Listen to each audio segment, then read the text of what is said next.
Chapter 5 of Flat Stanley, the Great Egyptian Grave Robbery. The Tomb. Stanley found that no matter how many humps a camel may have, riding one was no joking matter. The camel lurched, Stanley slipped, the camel bumped, Stanley slid.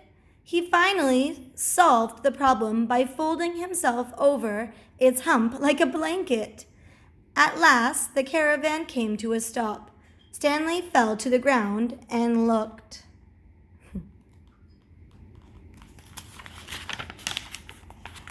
Up and up. Somehow, pyramids had always looked a bit smaller in pictures. Sir Harara brought Stanley around to the back and then lit a torch and handed it to him. He pointed to a space just a few inches wide between two enormous stone blocks. Remember, find the scrolls, then unlock the tomb. No diddly-dallying. Stanley stared at the dark slot between the stones. He didn't think it looked like a place he would want to be dilly-daddling. He didn't think it looked like a place he would want to do anything in fact. But he reminded himself that this was an important archaeological expedition and a promise. In that little crack? Can he fit? Good thing he's flat. With a promise, he took a deep breath and wedged himself into a passageway. 3 inches is not very much room to get around in. Stanley had to half wiggle and half slide as he took little sideways hops, just to inch along slowly. After many twists and turns in the deepest darkness, he heard a leathery flapping. He felt a rush of wind as if from a great many wings. He held up his torch and then out of the gloom. Bats! Hundreds of them! Thousands, perhaps! Stanley had disturbed a whole colony of bats, and they were coming right for him. He felt himself break into a cold sweat and a new set of goose sticks. As the bats approached, Stanley leaped up and pressed himself against the stone wall. And he stuck there. The goose discs on his arms and legs, in combination with the cold sweat, had become little suction cups. Stanley hung perfectly still, pressed tight to the pyramid wall like a starfish, until the entire flock of bats had passed by. Then, as his fear subsided, the little goose stick's suction cups let go one by one, thwop, thwop, thwop, and he slipped gently to the ground again. Stanley was badly shaken, but he knew he must go on. He took one sideways step, then another, and then another.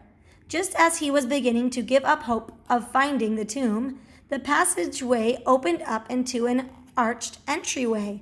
Stanley held up his torch and gasped.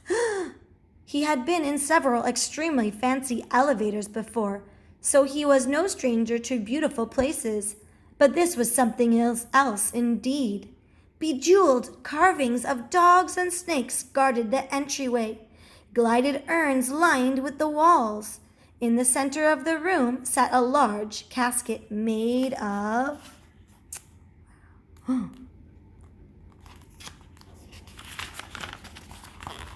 gold, and on top of that lay a life-size alabaster statue of King Khufu.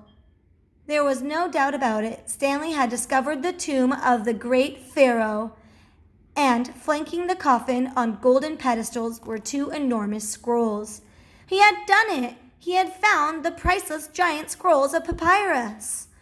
Now, find the secret exit. Stanley stepped into the tomb and began to search.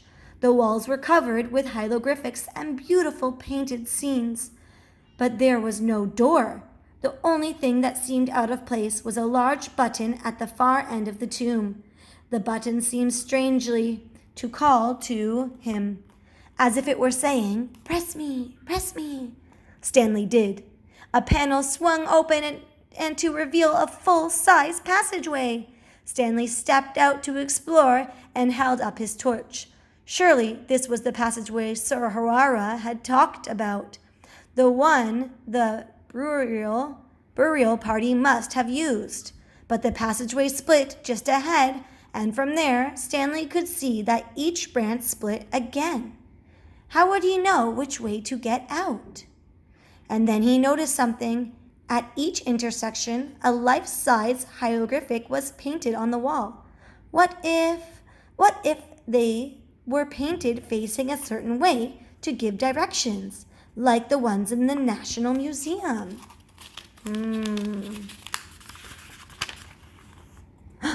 Chapter 6. So, friends, what do you think? Will Stanley get out of the tomb?